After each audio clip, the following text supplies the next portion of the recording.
Hey there, and welcome to the first real Camelcast video on this channel. Today we're going to talk about how it is to actually run a YouTube channel, streaming, or whatever you want to call content creation next to your daily job. I've got a wonderful guest today. This is Paul from Paul's Gaming. Most of you might potentially know him from our actual YouTube channels, you know, from the gaming little bubble we are living in.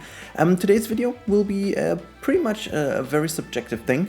It's totally the point of view of Paul and me, and it's going to be very interesting. The talk was very intense. There were a lot of interesting points in there, and we discussed a lot of points how it is to really have this as a hobby next to our full-time jobs. Just as a little teaser here, both of us work 40 hours plus a week in our actual jobs. If you want to find out which jobs these are, listen to us. We're gonna talk about that midway through the video. But just in general, it's been a long, lovely talk about what you can experience when you are doing some stuff like that next to your actual job. Both of us are very happy in what position we are right now, but yeah, lots of interesting things. So make sure to sit down, make sure to relax and get a drink, because that's quite a long one. And now enjoy the talk. Now I catch you later in the outro. Until then, enjoy the talk, guys. Alright guys, so we are here now in the actual talk, and well, I think we just start with the easiest thing to do, and I would say, first of all, hello to you, Paul. Good afternoon, evening, whatever it is to you, Mr. Camel. How are we today? I think it's just 1 hour, you know, between us, so I think we can safe say that's afternoon for us. I'm doing good today. It's weekend, you know. There might be some toilet breaks mixed into this, mate, if it's an hour, but yeah, hello everyone. So it's good. Hello. So yeah, I think it's the easiest way is just doing a little introduction, and I would ask you to start first. Oh God, what about YouTube or generally about my day? Do speak about your day if you want. That's fine. Yeah. No, so yeah, I'm Paul. Everyone seems to know me as Paulsley, and I produce videos that are far too overthought on YouTube. Yeah, it's been what? It's been about a year and a half now of me doing it, and obviously I've met many people along the way. But you and I think you and the lady and stuff are probably the people I speak to the most. And yeah, I thought I'd come along today and ruin your video. So I thought that would it's only the second video on this channel, so that's good. fine. I'm ruining it right at the start then.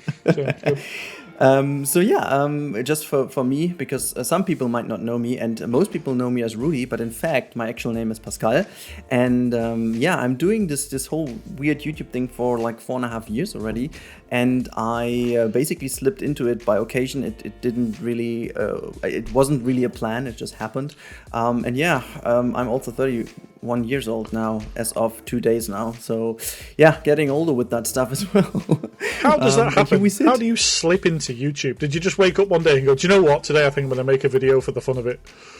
No, actually, and this is already moving into a later part of the video, but we can actually put it here because it just suits very well. I started doing YouTube because Frontier asked me to show them how I did certain things in their game. It was like 4.5 years ago when Planet Coaster was still in the alpha stages. And I built something. My brother actually put a screenshot of that in a Facebook group, and it happened that one of the devs back then has been also in this Facebook group, and they kept asking how I did this. And at this time I wasn't really confident in English or so, and I had a weird passion of recording stuff I do and play it back as speed build. But I never did this for any purpose of YouTube or doing videos. It was just for myself, because I kind of love the speed build aspect of it, just seeing things getting created in multiple speed. That was kind of a thing. And since I had it, I uploaded that to YouTube to show them, to send it via mail to them as a link. And since I had a weird old channel left that I planned for a little idea, it was like an app idea I did with a programmer, but it never happened. But I took this because I wanted to not use my private one and send it over. And it happened that overnight this video had like over 10,000 views. And yeah, I don't know, one word gave the other. I was invited to Gamescom, and like a few weeks later I had over 1,000 subscribers already, and I was like, oh my god, what's even happening? And I just kind of started doing videos from there, I guess. So and then the rest is history, as they say. The rest is history, right? So yeah, I think it's quite different to what you experienced, right? So how happened to you that you actually do videos on YouTube? Oh, I was kidnapped and forced to make them. So I'm joking. Yeah, well, mine was different.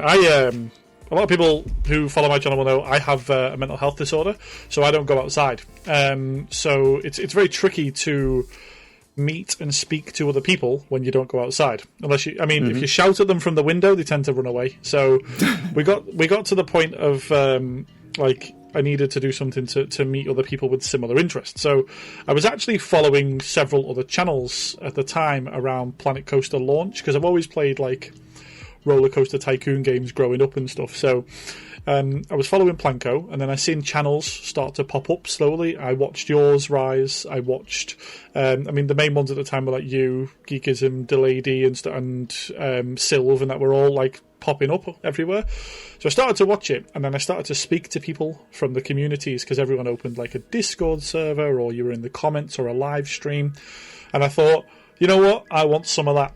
So I watched it for a while, probably through the whole of Planco, and then probably the last 6 months of Planco development, where they were actually putting out DLCs and the Theme Maker's Toolkit. I said, I'm going to do a channel, and then that was it. That was me. That was my planning began from there, and that's what we did. We planned and we launched, should we say, with Planet Zoo. My biggest thing was actually 2 Point Hospital when I started. But then, oh right, yeah, I remember. Yeah, because like tutorials are like my thing.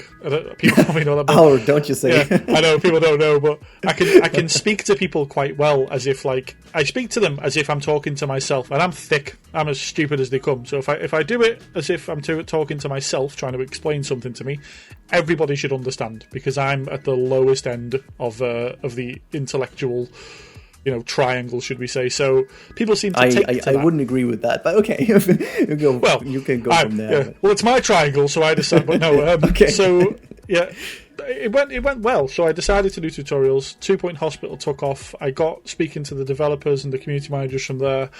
That all happened, and then we took that channel down because the person I was doing it with didn't want it anymore. So it was like, right, well, they started it on their email, so we took it down, and I said, Paulsley was still my name, so we're going to start again. So we started it again, and from that point, I said, I'm going to start it from Planet Zoo, because I was planning for Planet Zoo then. So I spent months planning every aspect of the launch, and it was a success, as you can. Yeah, it definitely was. I mean, if you look at it right now, it's crazy. How much it has developed over the course of 1 year. If you compare that, I love the fact how different it can be. When I started, it's the exact opposite. I had never a plan. Like, I think it wasn't until I went on honeymoon with my wife that I even had no single plan for my channel. Like, it happened that during 2018, my channel really went down a little bit. 2016 was the year of Planet Coaster. 2017 was really good, like with Koali Beach, and Koali Beach ended at the end of 2017. So the collab ended, and the general hype for Planet Coaster just went down. The major DLCs have been released, and the game had its peak. So yeah, it was dead. And it was dead, exactly. So from this point on, I really tried different games, but since my channel wasn't really that big at this point, I had been around 10,000, 12,000 subscribers, which was still from the initial boost. And let me tell you that one of the biggest struggles I had is that exactly over the course of the launch of Planet Coaster, which was in November 2016, I've been to Thailand for 4 weeks holiday. That was a thing that was planned indeed for over a year. So it was planned before I even started doing YouTube. So there was no point in me not doing this trip or so. So I missed the entire beta and the entire launch phase of Planet Coaster. And I completely vanished from people's vision. Like, it was because really, you missed the important part. So exactly. So everyone was growing like hell. Lady just popped out. Geekism popped out. Everyone was like growing like hell next to me.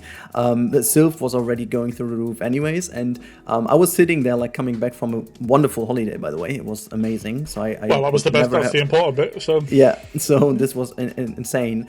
I gotta say, my biggest luck was that the developers still stick to me and still kept me in, which was lovely. And I had a really hard time then to regain a little bit of traction on the channel. But I think till today, my biggest strength is that I never did it out of a growing or success perspective. I always did this and continued it because I loved what I did. So this is actually pretty cool. But then it happened to at the beginning of 2018 that I was like, okay, so I love it still, but the output is so low that I could imagine doing it for myself again, just playing and enjoying the community as a part of a community, but not doing videos anymore.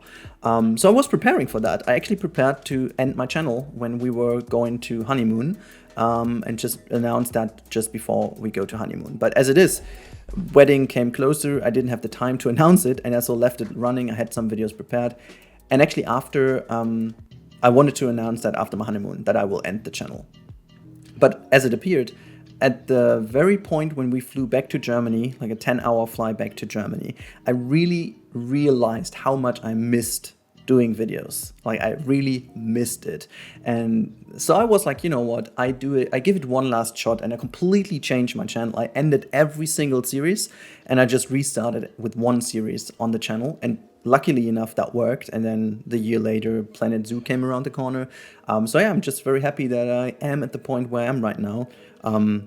Yeah, you're flying now, aren't you? You've gone past the 50k mark. So you that's are, true. Yeah, that's true. Very good idea not to end your channel, then, should we say? So that's right. Yeah. Thank God you weren't organised and you didn't plan to do the announcing. Doesn't work for you, so yeah, that's right. I think it's a very good idea from this point on, because for me personally, that's one of the biggest reasons why I can still juggle this weird ship between an actual job, like a full-time job, and a YouTube. Maybe it makes sense to give the listeners and the viewers a little bit of an idea what we do as our full-time job. I think because that's the title of the video and of the cast as well. So maybe we should just tell them that we're actually not doing this as a full-time content creator. We are not. We are just actually having a really normal full-time job. So yeah, you wanted to start again telling the people what is up in your life with your actual job? Yeah, I sell elephant tusks for piano keys. That's my I go hunting. I'm joking. I don't. I sell broken penguins. No, I work in IT. Since it's not monetized, you can say whatever you want. I can say whatever I want. It's fine. Yeah.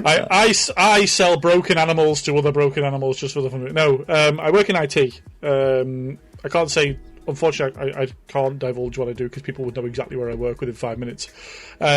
So yeah, I work in IT, but it's a lot of hours all the time, like all the time.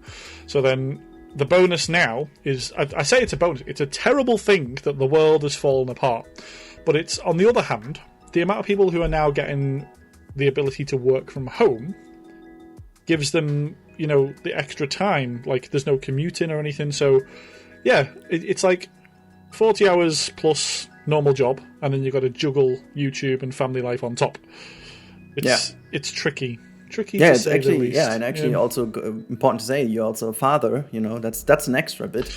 It is. So I've got a little boy who's got learning difficulties. He's disabled, so routine is like hugely important to him. So when schools close, you guys might not see a gap in me making videos like when the lockdown happened and stuff because I'm ahead, but I have to stop to make sure I get him in a routine. And then I've got a daughter who's 1 who likes to swing from things, and I've got to spend time with them, make sure his schoolwork's done, and then you've got to fit it in. Luckily, I have a sleep disorder, so I can use that time to record.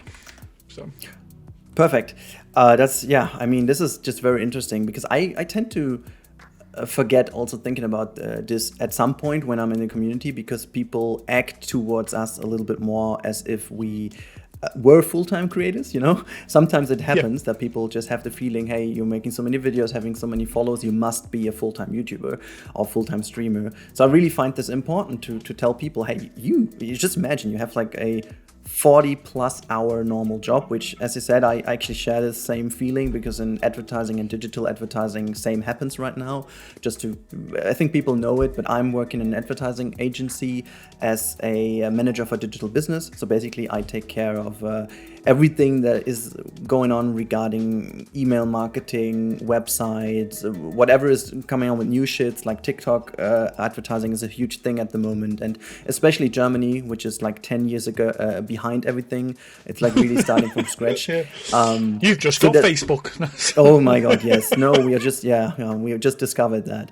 It's insane, and And then you have like your family as well. I got my wife as well, and I also play football in a club. I mean, obviously that's not happening right now, but normally I have like 3 times a week training in the evening, so practice, and then we've got a game on the weekend, like a match on Sundays, and usually that's also another 3 to 4 hours you're not there. So it actually always, I mean, you have a sleep disorder. I just sleep very not that much, very little, yeah. But you stream at midnight. I mean, come on. But I gotta say, like, to my defense, it's actually not my defense. I love it. It's one of my biggest advantages in life, and I'm very happy that I have it. When I started doing my dual studies, actually 10 years ago, I obviously needed to find the time to study, because you go to a full-time job, then you have your family and friends that you want to meet, and normally that just ends like around 10, 11 p.m. And then I needed to sit down on my desk and start learning for uni, which was on the weekends. And I developed a kind of a schedule of being very active at midnight, because I needed to learn, and my brain really got used to it over nearly 8 years now. And I'm lucky enough that this YouTube thing developed during that time, so I just continued the same like rhythm. And I went also to the doctors, because at some point I was like, hey, I'm gonna double check myself, because is it okay that I'm only like sleeping 5 to maybe 6 hours? Like, that's my average. Sometimes even less, and no, it's totally fine. My values, everything is fine, and they said there are people out there who can just do it. Unfortunately, not everyone is that way, but yeah, I can do it, and that's my biggest advantage when it comes to making YouTube, to be honest. Absolutely, it sinks in. I mean, when I left school, I did a hazardous job, should we say? I think you know what it is, but you get to. When I left that, I've worked nights doing forklift and warehouse driving. I've been a bus and coach driver, work nights, work day. Like, I've never had a sleep pattern, so to have the ability to just stay up is just built into me, like, permanently. Yeah. So, like, the kids go to bed, wife goes to bed. Yeah, it is. It's a feature. It's a DLC. It's a Paul DLC. But I have no problem staying up, and, because, like, I watch, like, TV shows in the middle of the night and stuff, so instead of doing that, I'll spend time doing videos or something like that. But my key is planning. I plan every aspect of my life from start to finish. I know next Thursday, for example, what I'll be having for breakfast, dinner and tea. I know what time it'll be. I know what's happening that day. I know that a week in advance. I know what video I will record that day. It's I live my life by spreadsheets and stuff, so yeah, it's that's maybe also a reason why you're getting so good along with the lady. She's also very organized person. Super organized. So I think she just likes to rant at me, so it's fine. It's fine. So. That's okay. Actually, I gotta say this is also why I love when we just briefly spoke if we want to record together. I love it because it's such a great contrast, and you guys can really see that it's actually, you don't have to be the exact same copy to make this run. You can be exactly the opposite as I am, because I am like totally not planned when it comes to my content. Like, most of the times at the moment I have a few days in advance, because otherwise you can't just do it. If work goes crazy one day, obviously I work overtime and stuff, I couldn't plan it. So some of the videos, especially during the week, they are pre-recorded. Okay, fair enough. But the rest is like really gut feeling. I do what I want, and I do it when I feel like it. This is also why sometimes I can't stick to my schedule of the series. If I say, okay, Yosemite is coming the weekend, if I don't feel like doing Yosemite, I just do something else. And I don't know how it is for you, but I need my creative like breaks. If I don't do this, I kind of get into the situation that I don't feel like doing it. And since it's still at the very end a hobby, I really start to force myself to not do it then, to just remain in a mood of always enjoying it when I do it. So I really maybe 1 or 2 days, but other than that, over all these years, I never had a moment that I wasn't excited to go up and finally do some stuff. I always keep this little bit of excitement, and I need it to really refresh my mind. It's, for me personally, it's like a little bit of it's almost like wellness. It's like therapy. Wellness for my mind, I get it. I can't do that. I absolutely can't. Mine has to be, because of the way my OCD works and my anxiety, I have to do it as planned out. It's not that I'm never not excited to film a video. For me, the excitement in YouTube, as well as the community stuff, is it's recording a video and taking all those hundreds of photos and videos for that one video, getting them all together in your editor, chopping them all up, getting it perfect, and then rendering it and putting it up, and then deleting the whole thing off your system, having it done. And I've done that. That's like therapy. Honestly, that is better than eating a whole chocolate cake with your face. That's one of the main reasons I love it. I love making videos. I love seeing it come together from start to finish. It's a big thing for me. The process, I can totally relate to that.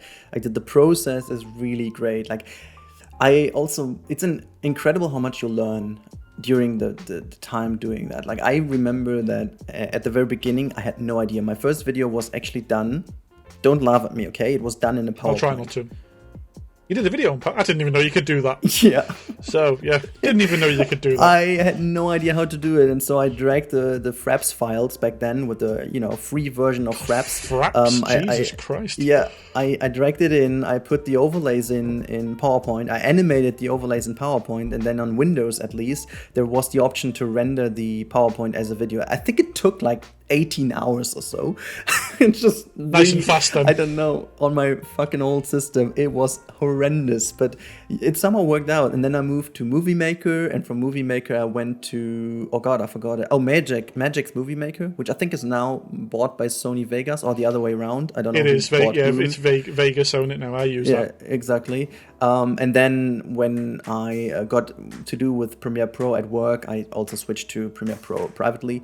And now I'm solely working in the Adobe programs, but that was a hell of a journey. Like, oh my god, that was a crazy journey. I started with the HD Movie Maker, the Windows one. It's like like £3 or €3 or something on their store, and I used to be able to like render and bash out a video in about 10 minutes. And amazing, because the more you learn, the longer it bloody takes to do a video. It's because you want to do more. So you want to do better. Yeah, exactly. It does. It's gone from, let's say, rendering a zoo video in 5 minutes and taking 10 minutes to edit it, to now when I do a zooable video in Vegas Pro 17, it will take me 6 hours to edit it because there's just so much you want to fit into it. But does it make for a better video? I don't know. I don't know, but I feel better knowing I've put a little bit of a fade on something. It's like, I think there's like that the sweet spot. The sweet spot is very hard to hit here, I guess. And I think at the very end, as long as there's like a big advantage both of us have at the very end in comparison to full-time content creators, because they have to get the money rolling. So for them, 6 hours editing for a video, that is like, the same as, for example, a franchise recording or so. You could do it every once in a while, but you can't do it always, because that's like in a input-output value is just not working for getting the money in. See, and we can still do stuff just for the sake of doing it. You see, that's something I enjoy a lot. I think that was one of my massive advantages. Like I said this, I was speaking to somebody the other day. I can't remember who it was, but I said that the numbers are a big thing for a lot of people. Like you said, if it's their source of income, they have to follow them numbers, and they stress when they're not what they should be and stuff. But I've not had that. I mean, I know that the amount of times you and the lady have shouted at me for not monetizing anything and not turning on subscribers and all that. Yeah, you keep the money to YouTube. Yeah, at least get it from YouTube. Yeah, but it never bothered me. That wasn't what it was about for me, and I think that helped a lot because I didn't have any stress. I could do what I wanted, and the first month, a brand new YouTube channel, I took in 12,000 subscribers in 1 month, and it was like, okay, this is going pretty well. Yeah, it's going well. We're doing all right. Yeah. So, yeah, I think that helped. Yeah, that's amazing. I think, I think maybe that helps you guys also to understand a bit better. For me personally, I work technically from 9 to 6, but advertising is always a little bit later, so we start around 9:30ish a.m. to mostly 7:30 p.m. Depends on what's going on. And actually with working from home, it switches a little bit. Sometimes I make a longer break, and then I do longer at the evening, and you can keep stuff rendering in your lunch break, so that's kind of a bit of an advantage. But usually I had to manage it in a way that I could basically do whatever Paul just outlined in the evening / in the night. So also my computer ran a lot of times overnight, or when I was at work, I kept, leaving the render running, so that stuff is ready when I come back home. And then, as Paul just said, being able to basically not bother about the numbers and what you do helps a lot to keep the system running next to work, because you don't have the pressure that there is like an extra bit coming in. At least that's what it feels for me. So you can just enjoy it as a hobby, as other people spend, I don't know, 2 hours a day playing piano, we just play keyboards on a game and edit. Exactly. So exactly, it's a lot more relaxing on our side of it, with it not being our way to survive, should we say. I used to see I'd see some content, I'm not going to go into any names, I used to see some content creators when, say they were known for a specific game, whenever there was like an update, 3 minutes after the update, there would be a video come out, but it'd be a very poor video, there wouldn't even be a thumbnail, and you know why they've done it, because that's their source of income, you know that's why they've done it, but then somebody will come along 20 minutes later with a much better video, like they've took a little bit of time to put bits in the right places and make a thumbnail that got more views, and I really felt for the people that are really hammering these videos out without thinking about it, just because you can see how stressed people are. And I got told a couple of weeks ago, because obviously with all the drama I had with YouTube over the last couple of months, people said to me that they could hear and see how stressed I was with it all within videos and streams when it was all kicking off. So yeah, I think that's quite detrimental. I think sometimes it can be detrimental as well as good, for what you're getting up to. So that's just my opinion. I don't know. People will probably shoot me for it, but yeah. No, don't worry. I just told the people in the beginning that this is like a fully subjective thing.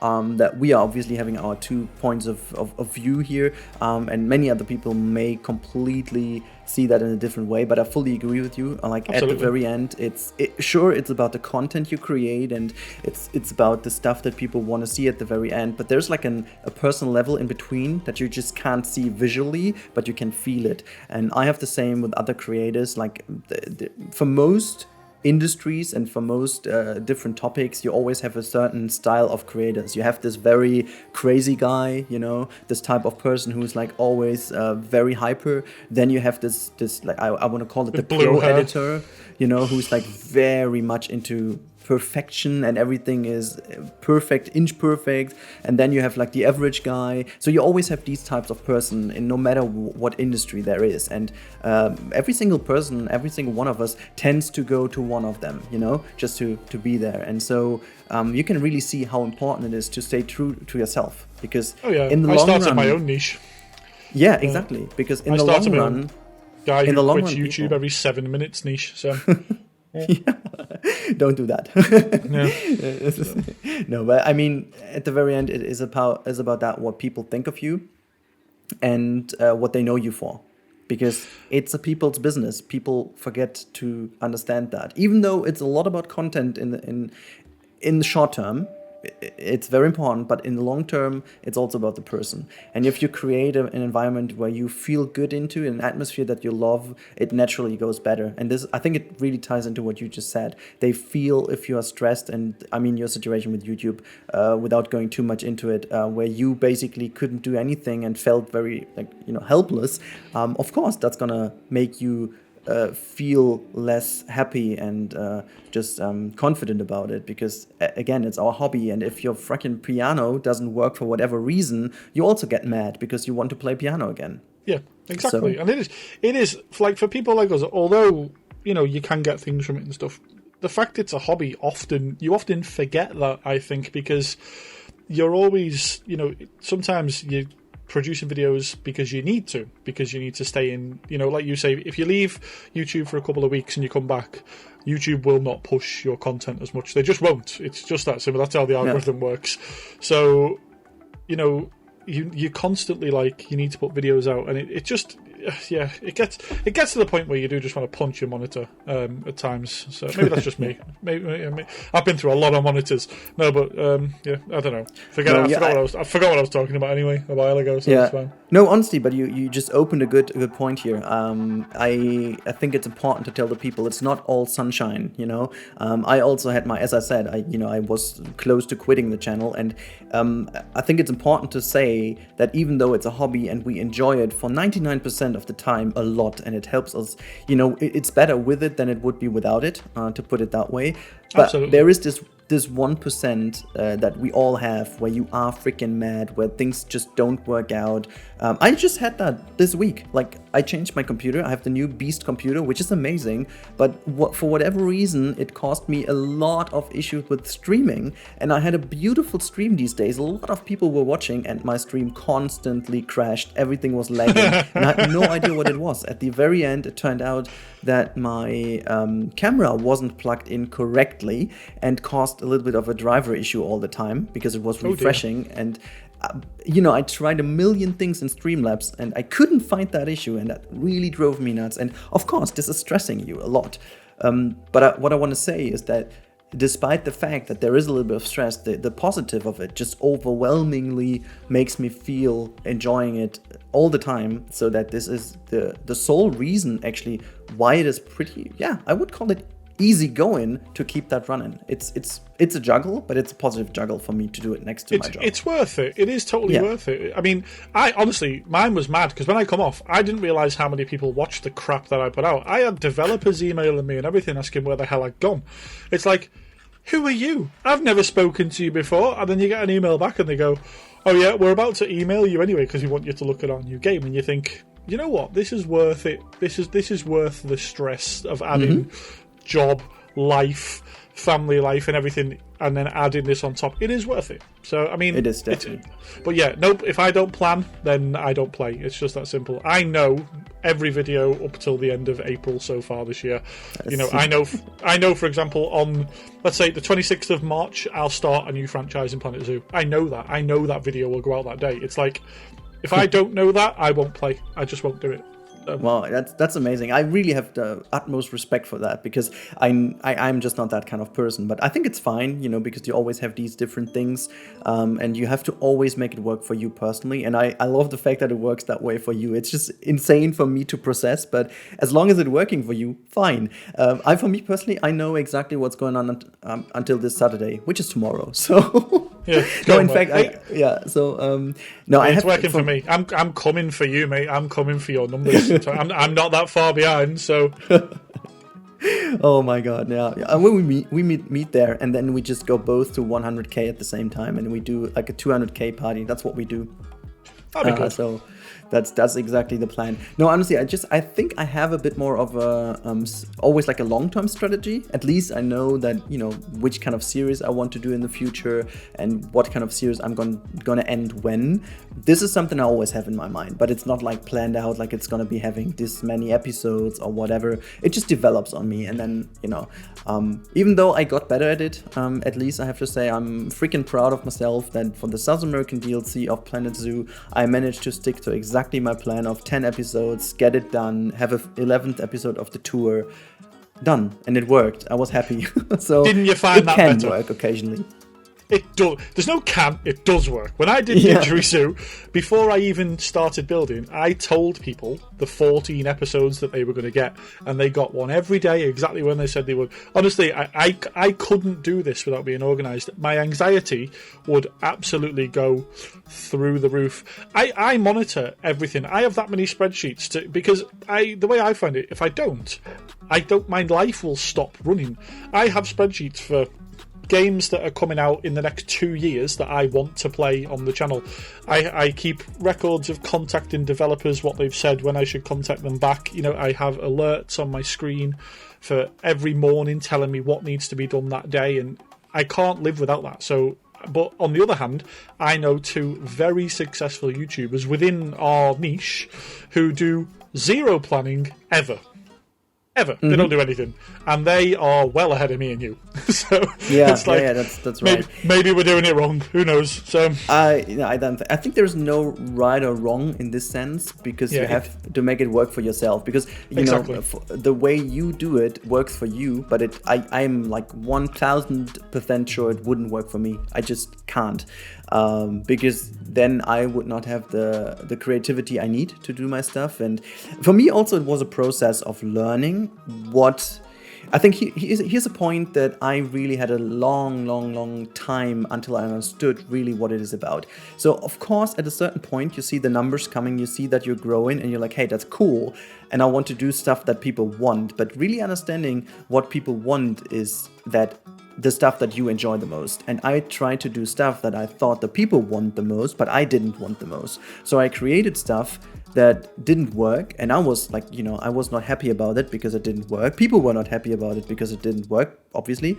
And so I needed to understand that the best thing is to really be you, 100% you, and then people come in themselves, because they will see, they enjoy it, you will find the niche. Of course, you have to do in a way what is kind of working for the niche you are in. I mean, if both of us would do like, I don't know, Planet Zoo videos that are completely not what people want, just only do artwork habitats 10 times a week, that wouldn't work, of course. But just in general, as much as I would love to say there is like a one-fits-all solution, there isn't. So you just have to find out the way for you. It has to fit your personality. You know, it does. It has to absolutely fit the type of person you are. You know, if I wasn't organised, I wouldn't do a channel organised, and it'd probably be very different. If you weren't you wouldn't, you know, have a weird obsession with camels. You know, exactly, and I potentially wouldn't build like a freaking Mandalorian habitat in a zoo game, which is totally pointless, but I enjoy it. Exactly, and you know, Sylv actually gave me the same advice. He said, I think he commented back to me on something. He said that he only makes videos that he wants to make. Yes, and he only does them when he wants to do them, and I think it's great that works for him. I fell into a horrible trap at the start of doing the channel, which was, you know, when developers start to notice you, but like smaller people, like the companies that like host indie developers, and they get a million keys for a million games, and they just throw loads of keys at you. Well, I got into the stupid trap of accepting all these keys that they were sending me, thinking, oh, this is great. But then they expected a video. So I was at the point where I had like 50 keys for games that I didn't like, but that I said I'd do a video for. Oh my God. It was a stupid idea, and I urge anyone listening who's starting a channel, don't do it. I had to email all of these people and just explain to them, thank you for the key, but I'm not doing it. And but I'd already agreed. It was like in the small print of, do you accept this key? And it was really stupid of me, but like a lot of them now won't work with me because of that. So well, you know, shoot myself in the foot, who cares? It happened. It happened, and I learned from it. So now I don't take random keys off people. That's true. Yeah, no, I actually also had the same with the network. I just went into a network way too early. Like I don't know, I had like 10,000 subscribers or so. I just proved that because they gave also Epidemic Music free subscription, and I don't know, 15 or 20% cutoff of your monetization. At this point, again, I didn't care about it, but it just also was so weird because you needed to use their payment method and all that kind of stuff, and that was a weird decision. I still don't know why I did it. And then like after half a year, I was like, yeah, no, I'm just gonna leave. And they actually annoyed me like for a month that I should come back. But I was like, no, I'm just doing it myself now. Don't you dare. So also, if I could say, just don't go into a network that early. It might be clever later on because they can manage then exactly what you just said. You know, instead of having 50 keys thrown at you, they can manage for you really the niche you want to have, and you only get offers that you really want to. So that's what they are really good for. But like at an earlier stage, I just but I mean, that's the other side of YouTube no one sees. People see a video and think you play a game and put a video out, and you know it's not about just working and managing your time playing a game. I mean, how much time do you have to put into answering emails, contacting developers, networking? You know, all of that is massive. It takes a lot of time time as well. Yes, You then have to put in again. So it's not just playing games. I said this to the wife. She's like, so what do you think the percentages are? And I said, honestly, for me, it's 1/3 of my time doing admin stuff, 1/3 playing games, and 1/3 editing. I think, that's what this you is get. where we can agree. So, Yeah, this is where we can agree. I think the approach is so different, but that is pretty much exactly carbon copy. I think this is how it is. It's funny, though, that you say that, because I needed to make like a huge text declaration this year, and I really needed to note that down. And since I'm not a person as you who has it all in this list and you could just go and throw them at them, I needed to create them for once now for me. And I was shocked. I was shocked about the numbers. I was shocked about the amount of time I put into it. At the very end, this whole declaration went into a very positive note for me, because as I was taking it all out of the lovely digital world that has it all monitored for you, and there's basically evidence for what you do, which is a great thing. I actually have to pay way less than I thought, because I was way too nice. I was way too nice. I really put in way too less hours as a cost perspective for them than it actually is. And since I now have the evidence, that was the thing. But that's pretty interesting in general. Like 1/3 is, I think, a very good value. And yeah, people have to understand that this is again one thing that is, in addition, something to your everyday life, It's crazy. One question, though, I just also noted down. How does your job cope with it? Do they know you have a YouTube channel? No. No. They don't. Okay, that's interesting. Yeah, that's definitely. pretty interesting. It's not that I'm quite. I think I'm quite a private person. There's very few people who will know of anything in my personal life whatsoever. I mean, I quite often lie to people, just so I don't have to give them an actual answer. So if someone asks me a question, like say a personal question, I will happily lie to them that I am far too busy to reply, or just give them some generically crap response, because I don't like telling people everything that goes on, within my life. But what I find is recently I've opened up a little bit more, and it caused more problems than good. So, no, my job don't know. No one knows. I won't tell anyone. So, yeah, if they find me, they find me. That's it. So, yeah, that's interesting. See, there's another. I want to call it great difference, because that shows two sides of the medal. I like this always. Hopefully, that's good for the viewers/listeners as well. Because for me personally, it's the exact opposite way. I wanted to keep it private, but very early on, a stupid mistake happened that I did, where I just posted that on my private network rather than on the YouTube one, because I was too stupid to use this automatic Hootsuite publisher services. And I didn't notice that until 2 days later. So yeah, it was out there. So by that point, they'd all subscribed. So. Yeah, no, that not that, but like people talked about it, and then people just contacted me, and also my job obviously noted that. But funny enough, the reaction was exactly the opposite of what I was fearing. The morning I found out, when someone told me, hey, you have it on your private channels, I think everyone knows now, I felt insanely bad. Like my whole body was shaken. I really was frightened. Like really, this was like, okay, now the world is breaking over me, Because at that point I was like, hey, I'm a grown-up man who's building digital theme park thingies online. You know what I mean? As a camel.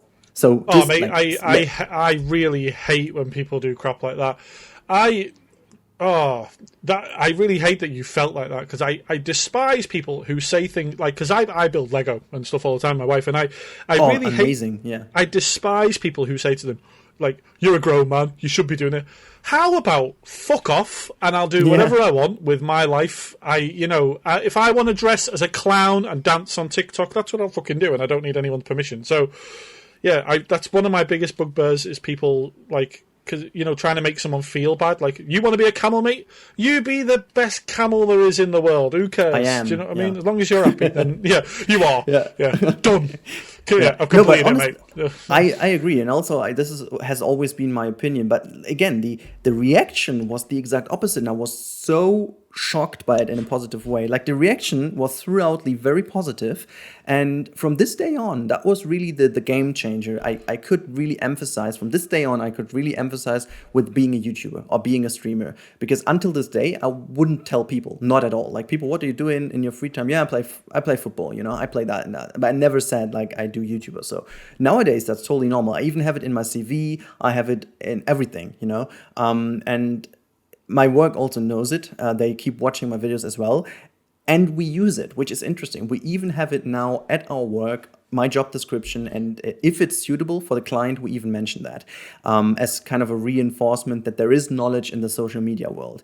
And I have to say that this is one of the biggest wins of my company. I want to give credit to them, because it's insane that they are as open to this as they are. And just there's has never been a single word to me like, hey, don't you think you're doing too much? You have to focus on work or whatever, because I know from people that this happens. And so I know why they keep that private. No, it's the opposite. And also people come to me and it's like, hey, man, it's incredible. You're doing great. And I don't know, the way you do it even in English and stuff like that, This amazes me. And this gives really, for me personally, this gives me a lot of hope, at least. As I said early on that Germany is behind 10 years. That's right. But at least the people catch up quickly, which I love. And that was personally a very good moment when this happened to me. And so today... Honestly, it's good to have a supportive employer. It is. So... Yeah. It's really, I couldn't give them credit enough. And funny enough, last year, and also my employer knows that, last year I had a lot of different talks with other companies, a lot of people approaching, because as you said, this whole situation in the world right now causes a lot of difficulties, but also chances. And, being in a digital business in Germany creates a lot of chances right now. And I had a lot of talks last year, and I was like the first thing I was, okay, I'm going to go all in. And I also told them, okay, if we get into serious talks, please note, I won't give up my YouTube. Not at all. Don't expect me to step back a single thing, And there was just one who was like, okay, we maybe have to discuss this. And all the others were like, yeah, fine. So, yeah, very positive. Yeah, I mean, I find if it doesn't affect your work and it's outside of work hours, then tell them to fuck off. That's my my openness to it. So, by the way, can we swear on this channel? Yeah, sure. I mean, we should just check in. I've ruined your whole video. So, yeah. I definitely won't mark it as a child only. So. I am just checking. I thought I just ruined your whole video. I mean, that was my plan anyway. No. But we're here now, so it's fine. Yeah. It's fine. It's okay. Who cares? It's fine. It's fine. Yeah. No, this is also the kind of atmosphere I want to create here. This is just I want to create this channel, being very open and honest about the stuff. And again, as I said to you guys at the very beginning, this is like a very subjective, just from our point of view, as being people in a still rather small niche, but still not as small anymore as that you would say, hey, what are these guys even talking about? And we also have like a little bit of a time frame already done, which I think is very important also to have a little substance in there, like at least that you have something to talk about. But just in general, I really agree with most points that you made. People out there should really see this as a hobby and as a potential that you can do, just as playing piano, playing football, going to swim, or do whatever you want, And I think it applies to all the others. If boys want to go dancing, they should freaking go dancing, Absolutely. And this is the stuff I mean. Girls should play football and go racing, and the other way around. So I think this is what I learned. My wife was almost a semi-professional footballer, mate. Believe me, there's nothing in my house that says anyone has to do anything. As long as people are happy, I couldn't care what they do. Yeah, exactly. And I love this. And one last point I want to bring in before we do like a little outro, what we expect from the future. I kind of love this because we were talking at work a couple of days ago about how social media needs to change and what is going on. And there's a German institute who's researching for the future, and they had a very good article. And they called this article the not so unsocial media.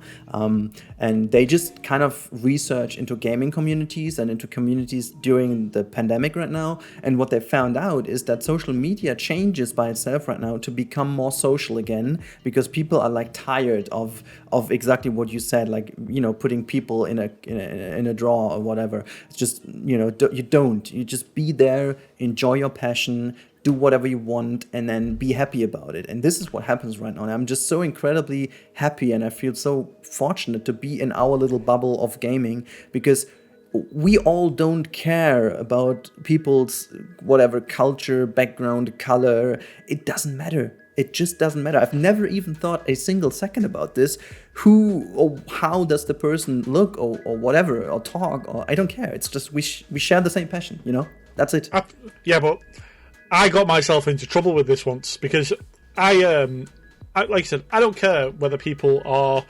I don't care where they're from, whether they're rich, they're poor. I don't care what colour their skin is. I don't care how they talk, what language they speak. I don't care. If they are a lovely person, then they are welcome to be part of my community and just be themselves. That's it. No one's ever asked to be anything else. However, we had a bit of an issue with my stupid didgerizoo where the rock, what's it called? Uluru Rock in Australia. Yeah. Well, I Googled it and it came up as Ayers Rock. I had the same. I know the story. Apparently that's wrong. And I got reamed out on Twitter for it. Same. Absolutely reamed out. But, it's like, I got called a racist and everything. It's like, it's a rock. But I had to look into it. And see why they were so offended.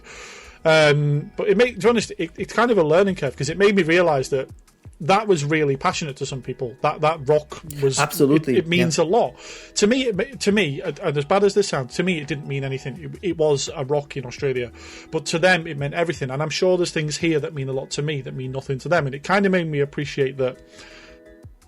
I need to appreciate that other people have strong. Love for other things, and I need to appreciate that more than I was, rather than just saying it's a rock. It's not just a rock; it means a great deal to them. And it's just. Yeah. I agree. I had the same when I did my Summer Zoo Australia area. I made a little model of the rock, and I also called it Ayers Rock, as you did, and then. Same happened, and I was even like renaming the episode later, and I was like making a little statement like, "Hey guys, exactly as you just said, I have no idea. I just Googled it and does it, and then it was fine at the end." But I think this is a brilliant point to just sum it all up, because I started to have the idea about this talk today because a lot of people ask me how I do it, how I cope with the hours, how it is possible, and I think you just beautifully started this point now to end it around here. The key is you don't need to understand how it is. You just don't need to, try to copy it or whatever. You just need to have to understand that what we do is what we love to do. We enjoy it, and it's working the way it works because it works for us. But that is exactly it. That doesn't mean it works for you, or you. It can, if you find your sweet spot, it can. But you can have like a beautiful life, being very active at night, drawing, making paintings, producing music, or whatever, And I think this is what I wanted to bring across, that there is like no patent or whatever for doing that. There's no schedule. Oh, well, for you there is. Well, there is, yeah. Just for me. But just in general, there's like no one single solution. But I just hope that this helped you guys understand how it is to run a YouTube channel or streaming content creation. We still all don't know how this crap is called. We just call it whatever it's called. So. Yeah. Well, before you sign off, I just want to cover on the Ayers Rock thing. Haley, if you're watching. I did look into it. I know why you were pissed off, and I apologise. So just before we crack on with that, so I get it. There you go. No, that's good. No, Haley, you're welcome. So I really hope that this helps. Yeah. Last few words. What do you expect from 2021? I mean, I bet you could just tell me because you have it in your notepad. I think the world will implode, and we'll all be living like Walking Dead in about 6 months. I don't know. See, when I started, my future projection for the first year was 15,000 subscribers. That was my goal. You failed. I failed my goal. I did. I smashed it. No, I mean, 50. I think 15,000 was quite. I thought that was quite generous. And when I flew past it and I was like approaching 20, I thought, wow, it's been about a month. So I changed my projection to 20, flew past that, changed it to 30. Now, I do have a projection for this year. So I'm currently sat just under 40,000. So I'm hoping by the end of this year I can hit 50. And I think that's reasonable. I think that's a reasonable target. But my biggest goal is simply to grow. I just want to grow it. Whether I get 2,000 subscribers, 200 Discord members, it doesn't matter. I want to grow it so people have more videos to watch and a nice community to sit in where they're not judged and they can be free and happy, and that's what it is to me. That's my future projection. And obviously I'm going to kick PewDiePie's arse and become the world's biggest YouTuber, but that's later on. So that's cool because that video will then blow up here, so just go ahead, that's fine. Yeah. I'll remember you when I overtake you, Rudi. Yeah. No, I love that. That's a kind of really nice projection for me personally, and this is also the reason why I finally decided to launch this channel over here. For me, it's all about exploring. I really want to grow on myself in terms of, producing also different content, and keep obviously the grow on the gaming channel. But I also would love to explore this channel here a lot, like, doing more interviews or more like talks like this, but also exploring a bit more of an educative approach, like in digitalization and psychology. So there's a lot of stuff coming on this channel as well, not in the frequency that the gaming channel is, of course, but just getting more serious. More serious, more like kind of really delving longer into the topic as well, like also forcing myself to become even better in terms of giving evidence and sources to stuff. That's going to be a huge part of it here. Yeah, I think that's a good idea. I feel, yeah, I really, this is one of the things I hated the most in the last couple of years of many videos, because they're as great as they are, they lack to give the evidence. You can take these videos as inspiration, but whenever you want to quote them or not, I kind of noted that when I was doing my master thesis, that it was always a little bit of a problem. I was allowed to take YouTube videos as a source, but since they also judge how good the source is, you also needed to go in, is that what they are talking about? Is this right? Yeah, so you have to fact check your evidence. Yeah, so exactly. And if I want to do this in the future, I want to give the people the fact check in a nutshell. I want to give them like a spreadsheet or a link or whatever, where they can just get in and just drag them all the sources and put them into whatever their exam or their final thesis they're writing, or just for themselves, or maybe go in and tell me I was wrong because I just read it wrong. This is also really something I'm expecting and I hope to see. So yeah, just in general, that's you want people to tell you you're wrong. Jesus Christ, mate! You should make videos for my channel. I get them comments every day. I was about to say, I don't, this is a thing that happens. I want to make people happy with the evidence I give them, because people will come and tell you what's wrong. You don't need to work for that. Yeah, of course they will. That's the first comment you get on a video. You put a video up to go, actually, this is what you're wrong on. All right, fine. That's right. Whatever. That's right. But yeah, it's crazy. That's some big plans. Some people have been asking me to do a vlog channel, because obviously we have quite a crazy life. I don't know. Maybe I'll start a vlog channel. Who knows? A day in the life of Paul, we'll call it. Yeah. I'll watch that. You probably will. I'll probably end up setting myself on fire or something halfway through the day. So honestly, people think I'm organised. I'm also incredibly accident prone. So yeah. And that would be good to see then. I mean, you can do it on TikTok. I think that's the platform for you. Oh, man, I hate TikTok. I despise it. I absolutely... Of all the social media... I would rather get an Etch-a-Sketch and mail it to people with a picture on than use TikTok. So, oh my god, yeah. I mean, this is actually a topic for another video I'm planning in the future, so let's not talk about TikTok. I have a similar opinion, but... Let me come back so I can shout at people about TikTok and why it's awful. Alrighty. So, okay. We'll do that. But first of all, thank you so much for joining. I think this is where we end it for now. And yeah, I really appreciate that. Thank you so much, Paul. No dramas, mate. It's been fun. Cool. So, guys, thank you so much. We'll see each other in the outro now. And yeah, let's say goodbye to Paul then. Bye. Right, welcome back, guys. I hope you enjoyed the talk with Paul. I know I did. It was a really wonderful talk with a lot of interesting things. And just a little heads up, this was a totally subjective thing. It was only our point of views. Other people may have different experiences and different opinions on that, and this is totally fine. But this is how we both see the situation, and you potentially have catched from the video or caught from the video that both of us have very different approaches to what we do.